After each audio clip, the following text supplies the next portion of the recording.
¿Qué tal, familia Mascoriente? El día de hoy hablaremos sobre dos tipos de pruebas que podemos realizar a nuestros peluditos. Una es la PCR, la otra es específicamente las pruebas rápidas. Hicimos mención en ellas en la sección pasada de enfermedades que le dan a nuestros caninos. Y debido a que hubieron muchos comentarios, muchas dudas, queremos aclararles bien sobre cómo y en qué momento utilizamos una y cómo y en qué momento podemos utilizar la otra. Así que acompáñenos.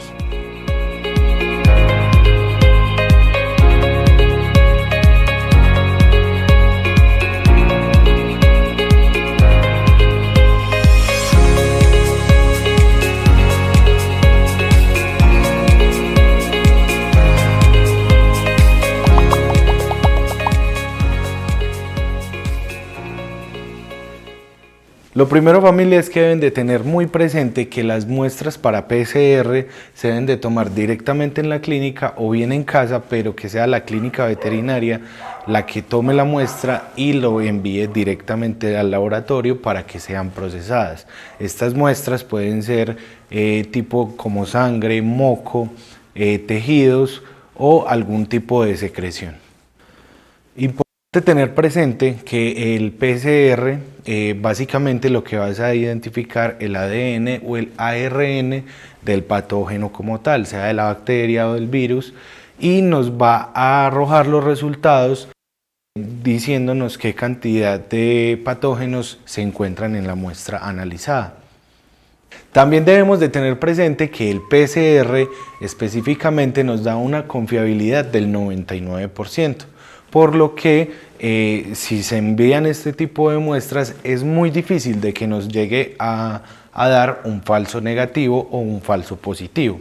También el PCR nos ayuda a identificar enfermedades en fases muy tempranas. Debido a lo que les explicaba anteriormente, este PCR lo que va a identificar es el ADN o el ARN del patógeno específicamente, y nos puede arrojar los resultados más específicos para que podamos iniciar un tratamiento mucho más rápido.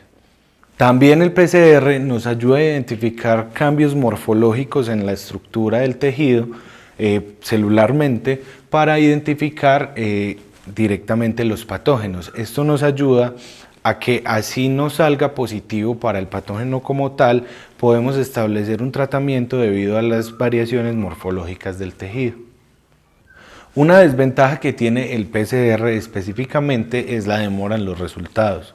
Podemos recibir resultados en las próximas horas o en los próximos días dependiendo de la enfermedad que hayamos enviado al laboratorio, y esto se va a resumir básicamente en que tu peludito va a recibir un tratamiento específico para la enfermedad mucho más tardío. La principal ventaja de estas pruebas rápidas es que nos ayudan a detectar el patógeno directamente de la muestra analizada. Esto se puede realizar en nuestra propia casa, en la clínica veterinaria, y podemos tener los resultados en minutos. Al obtener estos resultados en minutos podemos establecer un tratamiento para nuestra mascota, para nuestro paciente, y así poder darnos tiempo para la espera de los resultados de la otra prueba que se llama PCR. En este tipo de pruebas rápidas podemos utilizar muestras como sangre, orina, secreción nasal y saliva para identificar al patógeno dependiendo de la enfermedad. En mis manos tengo una prueba rápida para SIDA y leucemia. Como pueden observar, en la parte de arriba, que es la parte donde se encuentra la enfermedad de SIDA, encontramos dos rayitas, mientras que en la parte de abajo, donde encontramos la enfermedad de leucemia, encontramos solo una. Este tipo de muestras tienen dos tirillas como tal. Como podemos observar, existe la C y la T. La C es la de control, por lo que siempre se va a ver marcada, mientras que la T solamente se va a marcar si existe el patógeno dentro de la muestra que estamos analizando dentro de esta prueba. La gran desventaja, familia, que tiene este tipo de pruebas es que tienen una sensibilidad mucho más baja que las otras pruebas como digamos la de PCR. por lo que puede ser una ayuda fundamental para empezar un tratamiento, pero podemos encontrarnos con muchos falsos negativos. Y bueno familia, estas son las dos principales pruebas que utilizamos en la clínica diaria para poder diagnosticar a nuestras mascotas. Si tienes algún comentario o si tienes alguna duda, por favor déjamelo saber aquí en las casillas de abajo. No olvides suscribirte y darle clic a la campanita para que no te pierdas todo nuestro contenido. Y recuerda que más que mascotas son familia.